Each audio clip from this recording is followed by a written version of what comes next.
So let's dive right into this fascinating topic. The sneaky mistakes our brains make when we're caught up in romance, especially that gut-wrenching moment when someone we're really into suddenly goes radio silent. You know the drill, whether you're just dating or in a full-blown relationship, that guy who seems so attentive vanishes without a trace. No texts, no calls, nothing. And boom, your brain kicks into overdrive. You start checking your phone every few seconds, replaying every conversation in your head, wondering what went wrong. Did you say something off? Is he ghosting you? Why is he online commenting on his buddy's post but ignoring yours? It's frustrating, it's painful, and it can make you question everything about dating. But here's the thing. This isn't just random bad luck or your imagination running wild. It's a hardwired response from your brain designed to protect you but often backfiring in modern love. Today we're unpacking this exact mistake, the brain's freak-out mode when ignored, why it happens, and most importantly, how to rewire it so you don't end up disempowered or obsessed. We'll explore real-life examples, the science behind it, and practical steps to build healthier habits that make you stronger, more confident, and way more attractive in the long run. First off, picture this scenario. You've been seeing this guy and things are clicking. He's responsive, plans dates, maybe even talks about future weekends together. Then, out of nowhere, poof, he's gone. You call, no answer. Texts go unread, and suddenly, your mind is a whirlwind.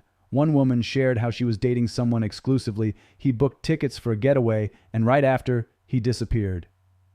She couldn't stop obsessing, refreshing her messages, staring at her screen, feeling that knot in her stomach tighten. Another was with an entrepreneur whose business hit a rough patch. Overnight, his focus shifted, and she felt invisible, even though their connection had felt solid. Sound familiar? When this hits, your brain doesn't just shrug it off. It launches into full alarm mode, pumping out cortisol, the stress hormone, and other chemicals that make your body feel like it's in survival territory. It's like being dropped into a pit with angry snakes. Your heart races, your thoughts spiral, and everything feels urgent. Why? Because our brains are wired for survival through pleasure and pain avoidance. Back in ancient times, social bonds meant safety, food, protection, community. Losing a connection could literally be life-threatening. Fast forward to today, and that same wiring treats romantic rejection or uncertainty like a saber-toothed tiger at the cave door. Let's break it down further. Your brain craves certainty. It loves the highs of romance, that dopamine rush from a flirty text, the oxytocin from affection. When things are going well, dates lining up, compliments flowing, it's all pleasure city. But when he ignores you, the pleasure screeches to a halt. Uncertainty floods in. Is this over? Was it all a lie? Do I have to start from scratch with dating apps and awkward meetups? Your brain hates that void. It starts calculating the Mount Everest of effort needed to find happiness again. Swiping through profiles, dealing with flakes, investing time in someone new. No wonder it panics. In this state, the brain pushes you toward quick fixes. That's why you grab your phone obsessively. To your primal wiring, a message from him could restore the pleasure instantly. Just one text, it thinks, and the pain stops. It's like scratching an itch. Temporary relief, but it doesn't solve anything. And here's where it gets tricky. Whatever action you take to ease that pain gets etched into your brain as a neural pathway. Think of it as a trail in the woods. The more you walk it, the deeper and easier it becomes. If you wait around, stalk his social media, or beg for attention, and he finally responds, relief floods in, and your brain notes, hey, that worked.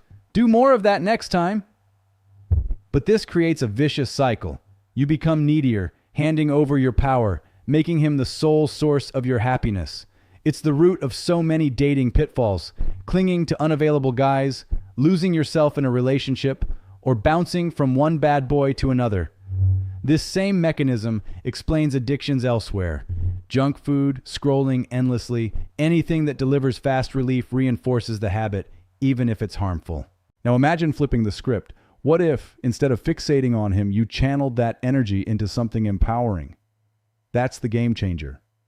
By choosing a positive, unrelated activity that makes you feel good, you carve a new neural pathway. Do it a few times, and it becomes your default response. Suddenly, his silence doesn't control you. Some people seem naturally unbothered by ghosting, not because they're superhuman, but because they've built these habits over time. Let's get practical. Next time he ignores you, pause and redirect. Ask yourself, what's one thing I can do right now that's good for me and has zero to do with him? It could be lacing up your sneakers for a run, feel that endorphin boost as you pound the pavement, clearing your head with each step, or whip up a nourishing smoothie, blend fresh fruits, greens, maybe some nuts, and savor the vibrant flavors while nourishing your body. Dive into a hobby, play piano, sketch, read a gripping book, call a friend for a laugh-filled chat, or tackle that project you've been putting off, like organizing your space or learning a new skill online. Why does this work?